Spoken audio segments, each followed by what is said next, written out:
আফাই comment করছে, ও মা গো হেটি কত ঢং দেখাই, আংটি পরে কাজ করে। আংটি পরে তো কাজ করে না, হুদায় আমরা দেখাই। সো আমি 10 আঙ্গুলে 13টা আংটি পরছি। সো আংটি পইরা আপনাদেরকে আজকে কাম কইরা দেখাই দেবো না, চলেন। এই দেখেন চুলের কি পরিমাণ অবস্থা, এত রাফ অ্যান্ড টাফ চুল। এই চুলে 13টা আংটি পরে কাজ করা আদৌ কি পসিবল? ইয়েস আপুরা, পসিবল। চেষ্টা থাকলে চান্দের দেশেও যাওয়া যায়, আর কাম কেন করতে পারবো না?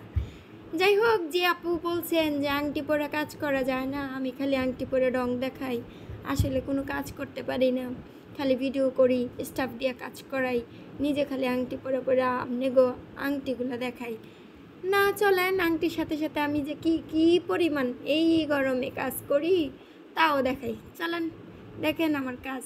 সো প্রথমেই আমি মেডিসিন অ্যাপ্লাই করে নিলাম। অ্যাপ্লাই করার সময় কি পরিমাণ হেয়ারে প্রবলেম ছিল, যারা এইরকম প্রবলেম নিয়ে আসেন তারা যদি একটা পার্লার আর্টিস্টকে দোষেন, পার্লার অনারকে দোষেন, তাহলে তো হবে না। দেখেন চুলে সমস্যা, এই সমস্যার সমাধান করতে গেলে অবশ্যই ট্রিটমেন্ট স্টেট প্রয়োজন, পাওয়ার ট্রিটমেন্ট প্রয়োজন, power treatment, injection, vitamin, capsule, serum, কত কিছু যে লাগে বাবু রে বাবু।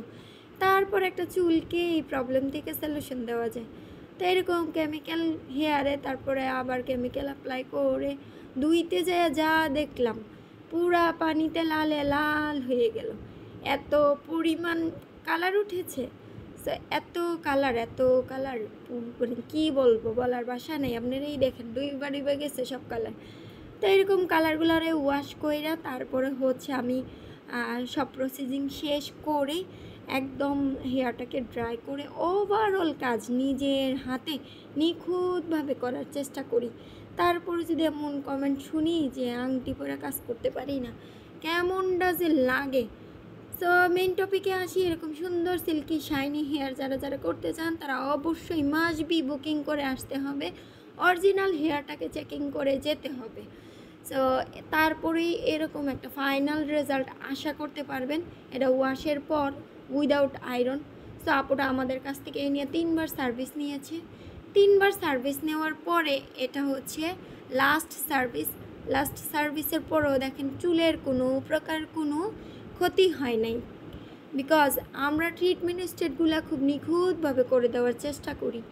এরপরও কিছু ডক্টর রেকমেন্ড প্রোডাক্টগুলি সাজেশন দিয়ে দিই, যেগুলি লম্বা একটা লিস্ট আছে, বললে শেষ হবে না। এগুলো বলে শেষ করার মতো কথা না, একজন করে বলতে পারবো না। আমি লিস্টের পিকচার দিয়ে দিব, আপুটা যাওয়ার সময় আপনারা একটু খেয়াল করে জুমিং করে টিপস অ্যান্ড ট্রিক্সের লিস্টটা একটু ফলো করে নেবেন। এই ফলো আপে থাকলেই আপুর মতো চুলে কোনো প্রকার কোনো সমস্যা হবে না।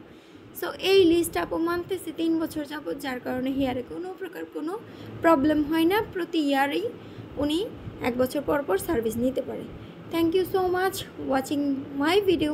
আল্লাহ হাফেজ।